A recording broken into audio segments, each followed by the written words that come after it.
Okay, mga guwaps. Kain tayo.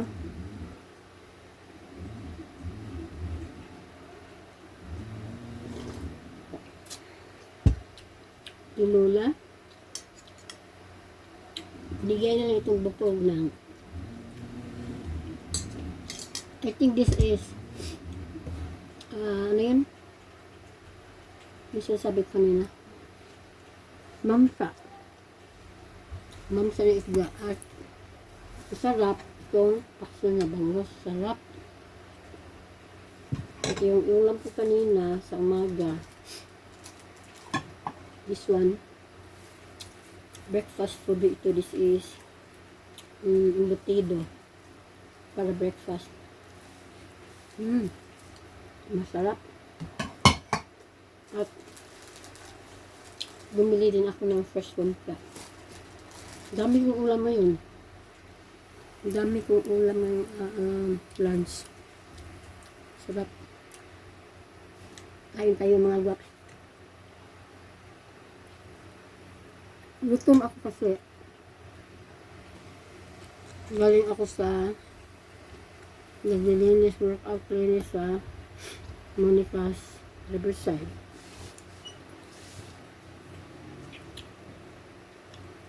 Sarap na ano nila.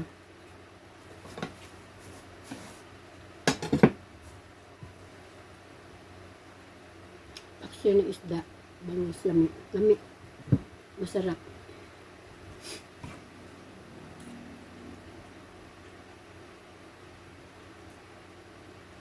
Under tinula.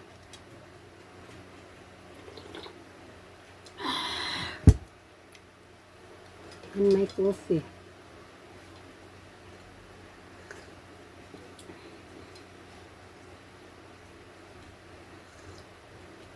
Alam niyo ba, guwaps? Parang I'm already used to make a content. Every time na may gagawin ako, magluluto, whatever, cleaning, pinaka-importante. Parang masayangan ako kung hindi ako makagawa ng content. Parang sayang ba na pwedeng gawin content naman, kaya kaya magawa ko ng content. Kasi parang sayang.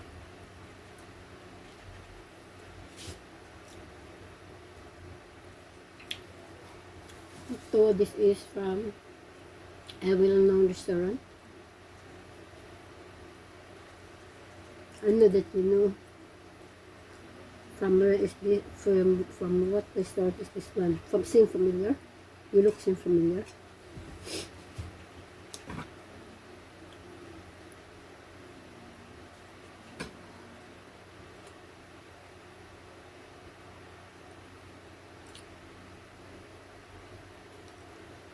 Every Saturday, yun ang workout clinics ko. TTH yun ang warm-up workout. Nung una, workout lang. Pero, kasi, inaano ko sa reels. Kaya warm-up workout. Yung magsayaw na lang ako. Sana wala tayong copyright. Sex ko kasi ito sa time.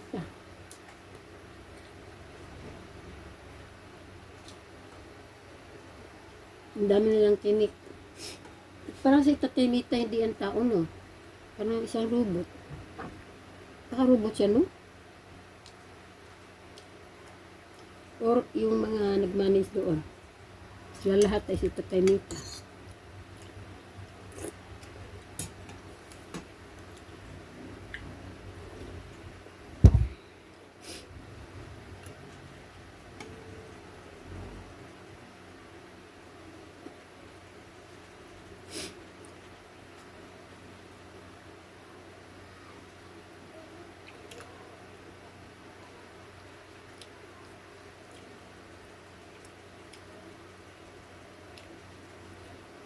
Sus, ano pala, YouTube pala ito.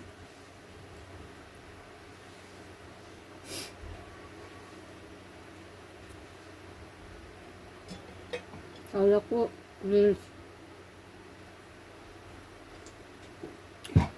Kasi yung sa YouTube, iba naman ang gawin ko. Yung sa reels, iba naman.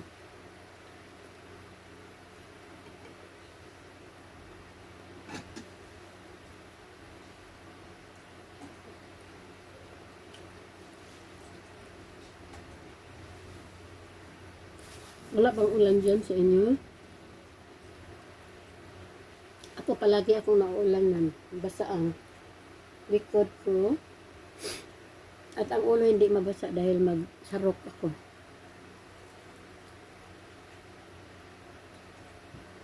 I'm already used na mabasa ako palagi sa ulan.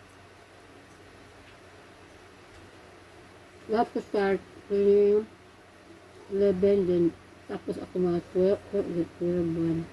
Almost. So, at 11 plus, na-start. Natapos ko mga 1 plus. 2 hours ka po. Kaya ang premyo ko sa trabaho ko itong pagkain.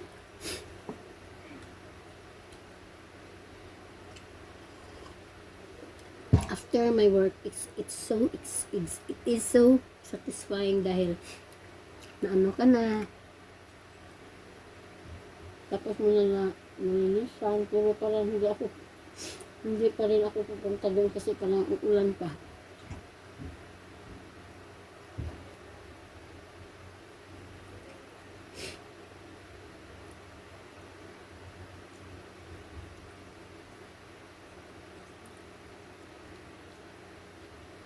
Sarap na ano,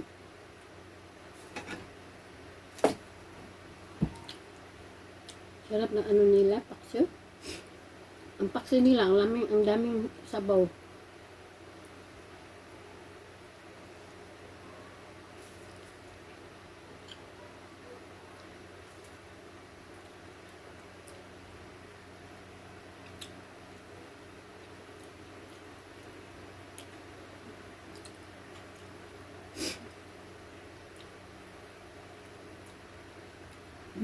Sarap.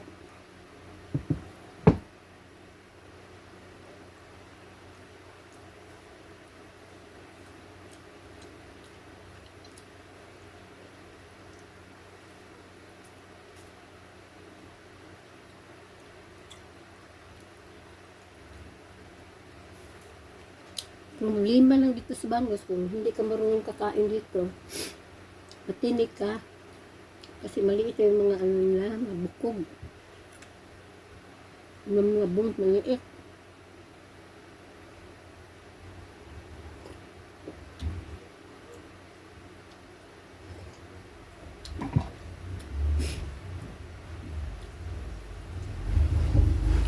Me, I'm used to eat bangus dahil favorite ito ng papa ko sa amin sa probinsya.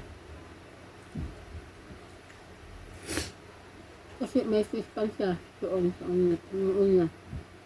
May fish pan siya. Daming mga bangus na ano.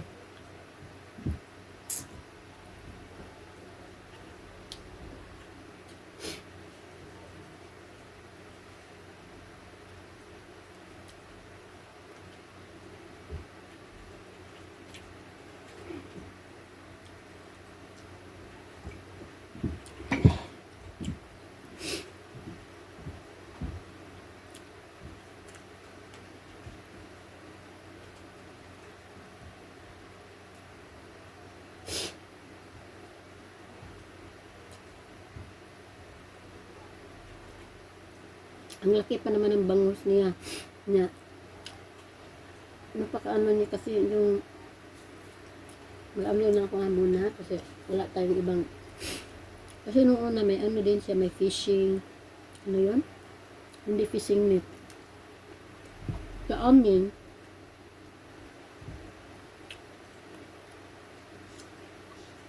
kasi baka mabukod pa.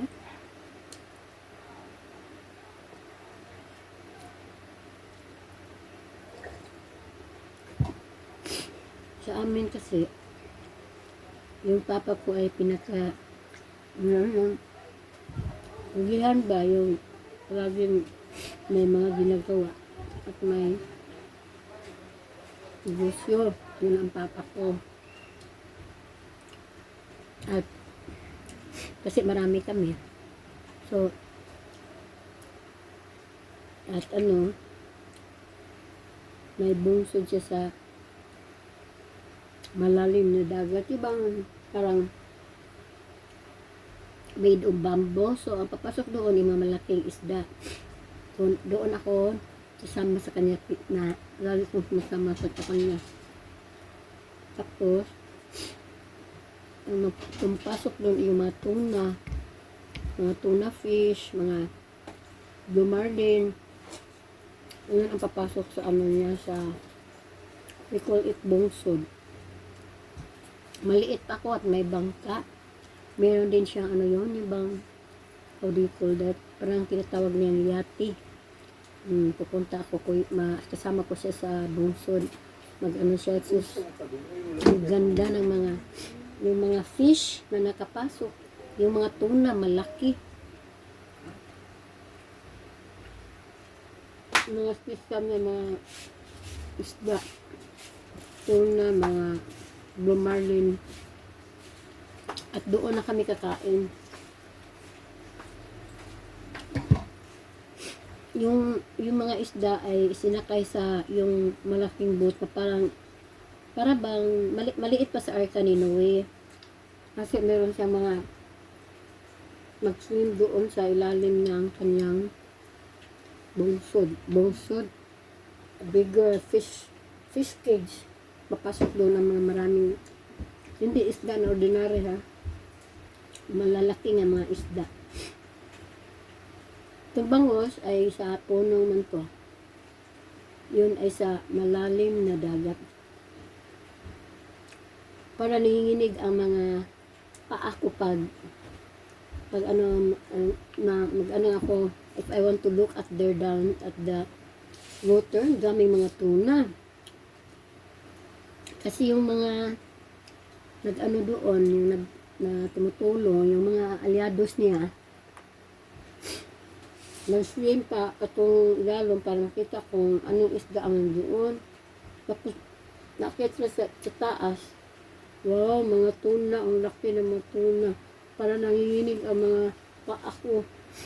Kasi maliit lang yung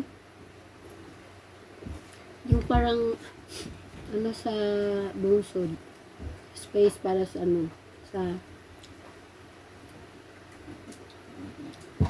kung gusto mo makita ang mga isda.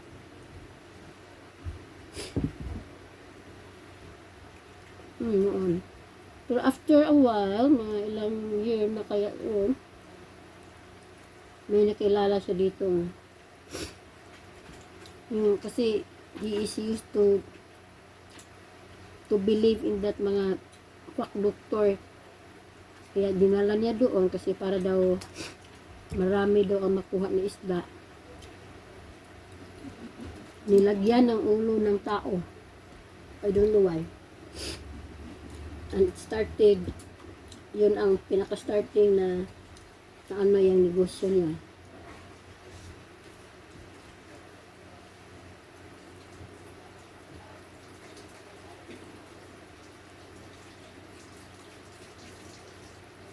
Plus, malakas pa yung typhoon. After nilagyan ng ulo ng tao doon. So, yun ang nangyari. Umiyak yung papa ko. I remember, umiyak siya sa may balcony. That was the starting of his downfall. Kasi yun, palagi siyang yung mga false na teaching sa mga tambalan ng mga doktor. So yun nga. Pero he really is a generous man. Dami niya mga tinutulungan. Dami niya mga adapted na mga tao. Kung galing siya dito, may dala ho siyang tao. Tinutulungan niya doon at doon niya pinastay sa lupa namin. Yun ang papa ko. He's the best of all. Best na best. Kaya, hindi ko siya malilimutan. Lahat ng mga anak na ay pinaaral niya.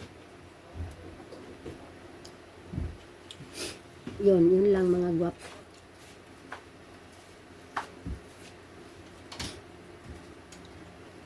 At ang mga bangus naman ay kinukunan ng pag-harvest na kinukunan ng water yung sa malapit lang sa bahay namin. Mga parang tatlong swear pero mga malaki, hindi ko alam, basta ganyan.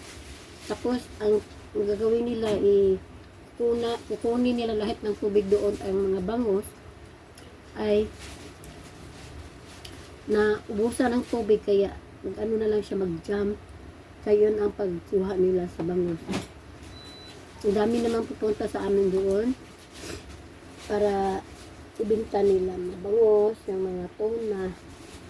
Ang sarap din, may cottage yung papa ko doon. At mag ano siya ng bangus, ano yun? Sugba, what do you call that, sugba? Mataba na bangus. Sarap.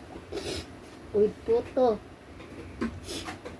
Puto na ginawa ng mama ko at Shakoy. Ay nako, I remember all those days. Hindi na babalik yun. I am still at the age of 5 or 6 years old. Palagi ako sumasama sa papa ko kung saan siya pupunta.